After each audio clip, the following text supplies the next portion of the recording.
Episode 2 Virat की पहली परीक्षा। विराट उस रात सो ही नहीं पाया। उसके भीतर उत्साह भी था और डर भी। आत्मा गुरु आर्यवीर के शब्द उसके कानों में बार बार गूंज रहे थे। शक्ति बाहर से नहीं आती, उसे भीतर से खोजना पड़ता है। चारों ओर जंगल की खामोशी थी, लेकिन ये खामोशी भय से भरी थी। पेड़ों की ऊंची छायाएं अंधेरे में राक्षसों जैसी दिख रही थी। हर पत्ती की सरसराहट उसे किसी जानवर की आहट लगती थी। फिर भी विराट भागा नहीं। उसने खुद को समझाया, अगर मैं अभी भाग गया तो सारी जिंदगी भागता ही रहूंगा, मुझे यहीं टिकना है। धीरे धीरे रात बीती और सुबह की पहली किरण जंगल के पत्तों पर पड़ी। विराट थकान से टूटा हुआ था, लेकिन उसके मन में साहस की एक नई लहर थी। उसने गहरी सांस ली और खुद से वादा किया कि चाहे कुछ भी हो, वो इस यात्रा को अधूरा नहीं छोड़ेगा। सुबह होते ही आर्यवीर की आत्मा फिर प्रकट हुई। उसका रूप पहले की तरह तेजस्वी था। आंखों से शांति और शक्ति दोनों झलक रही थी। विराट, अब तेरा प्रशिक्षण शुरू होता है। पहला पाठ है धैर्य। बिना धैर्य के योद्धा कभी महान नहीं बनता। आज तू नदी किनारे जाकर बैठ, पानी को बहते हुए देख और सीख कि शक्ति का मतलब सिर्फ प्रहार करना नहीं होता, कभी कभी सहना और बहना भी होता है। विराट ने आज्ञा मानी। वो नदी किनारे गया और चुपचाप बैठकर पानी को बहते हुए देखने लगा। पहले तो उसे ये सब निरर्थक लगा। वो सोच रहा था कि तलवार चलाना सीखे, दुश्मनों से लड़ना सीखे, लेकिन कुछ घंटों बाद उसके भीतर अजीब सा परिवर्तन होने लगा। पानी की निरंतर धारा ने उसे सिखाया कि कठिनाई कैसी भी हो, रुकना नहीं चाहिए, पानी की तरह आगे बढ़ते रहना चाहिए। आर्यवीर फिर प्रकट हुए। यही पहला सबक है। जब भी तू कठिनाई में होगा, नदी को याद करना, ये तुझे कभी रुकने नहीं देगी। दिन बीतने लगे। विराट हर दिन कुछ नया सीखता। कभी ऊंची चट्टानों पर चढ़ता, कभी पेड़ों पर तेजी से चढ़ने का अभ्यास करता। कई बार वो गिरकर घायल भी होता, लेकिन हर बार उठ खड़ा होता। उसके घुटनों पर चोट के निशान थे, हाथों में छाले पड़ चुके थे, लेकिन उसकी आंखों में चमक थी। खाने के लिए उसे खुद ही फल ढूंढने पड़ते। कई बार उसने गलत फल खा लिए और पेट दर्द से तड़पता रहा, लेकिन आत्मा ने कहा, हर गलती भी एक सबक है। अगली बार तू पहचान लेगा कि कौन सा फल जहरीला है और कौन सा जीवनदायी। धीरे धीरे विराट का शरीर बदलने लगा। उसके हाथ पैर मजबूत हो रहे थे, मांसपेशियां उभरने लगी थी। उसकी चाल आत्मविश्वास से भरी होने लगी। लेकिन सबसे बड़ा बदलाव उसके मन में था। अब वो डर से नहीं भागता था। एक रात जब चांदनी पूरे जंगल को ढक रही थी, विराट ने पास की झाड़ियों से सरसराहट सुनी। उसका दिल धड़क उठा। अचानक एक भेड़िया निकला। उसकी आंखें चांदनी में चमक रही थी। भेड़िया गुर्राता हुआ उसकी ओर बढ़ा। विराट ने लकड़ी उठाई और मजबूती से पकड़ ली। उसके हाथ कांप रहे थे, लेकिन वो पीछे नहीं हटा। भेड़िया करीब आया और दांत दिखाकर झपटा। विराट ने पूरी ताकत से लकड़ी लहराई। भेड़िया पीछे हट गया, लेकिन हार नहीं मानी। वो बार बार हमला करता और विराट हर बार उसे रोकने की कोशिश करता। ये संघर्ष लंबे समय तक चला।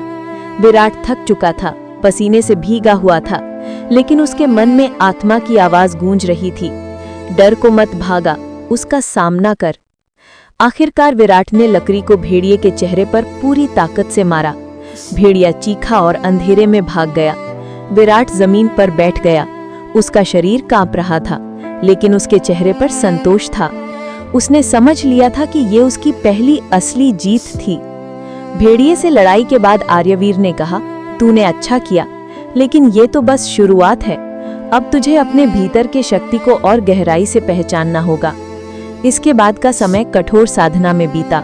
विराट को कभी घंटों तक आंखें बंद करके ध्यान करना पड़ता, कभी नदी की धार के खिलाफ तैरना पड़ता। आत्मा उसे हर बार कुछ नया सिखाती। ध्यान से सुन विराट, शरीर की ताकत से बड़ी ताकत है मन की। अगर मन हार गया तो शरीर कभी नहीं जीत सकता। जब तू ध्यान करता है तो तेरे भीतर की शक्ति जागती है। उसी शक्ति से तू असंभव को संभव बना सकेगा। विराट धीरे धीरे समझने लगा। ध्यान करते समय उसे अपने भीतर एक नई ऊर्जा महसूस होती, जैसे कोई अदृश्य ताकत उसके साथ हो। कई सप्ताह बाद आत्मा ने विराट से कहा, अब तुझे अपनी पहली असली परीक्षा देनी होगी। जंगल की गहराई में एक प्राचीन गुफा है। वहाँ एक जीव रहता है जो तेरे साहस की परीक्षा लेगा। अगर तू सफल हुआ तो तेरी शक्ति का द्वार खुल जाएगा। विराट ने बिना हिचक मंजूरी दी। वो गुफा की ओर निकल पड़ा।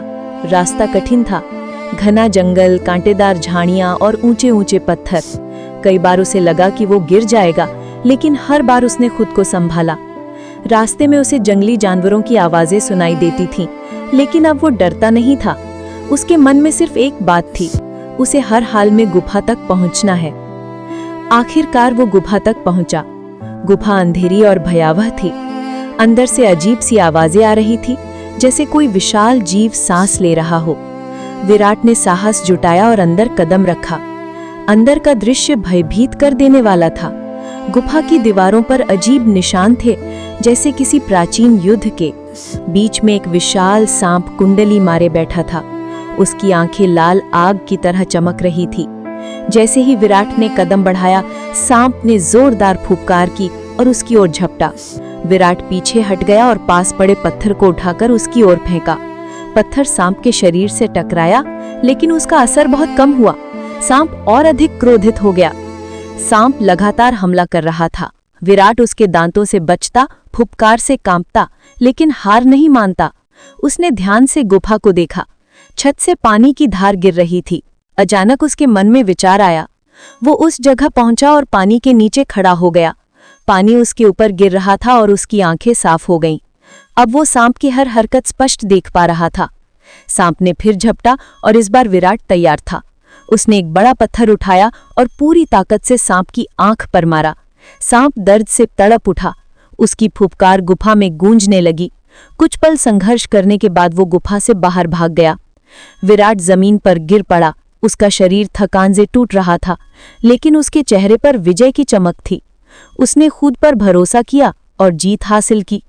गुफा से बाहर निकलते ही आर्यवीर प्रकट हुए। उनकी आंखों में गर्व था। तूने कर दिखाया विराट। तूने अपनी पहली असली परीक्षा पार कर ली। तू अब वो कमजोर बालक नहीं रहा। तेरे भीतर अब योद्धा की चिंगारी जल चुकी है। लेकिन याद रख, ये तो बस शुरुआत है। आगे तुझे और बड़ी चुनौतियों का सामना करना होगा। विराट ने गहरी सांस ली और आकाश की ओर देखा। बादलों के पीछे छिपा सूरज जैसे उसे नए रास्ते का संकेत दे रहा था। उसने महसूस किया कि उसका सफर अभी लंबा है। विराट अब साधारण लड़का नहीं रहा। उसकी पहली असली जीत ने साबित कर दिया कि वो भविष्य का योद्धा बनने की राह पर चल पड़ा है। लेकिन असली युद्ध तो अभी बाकी है।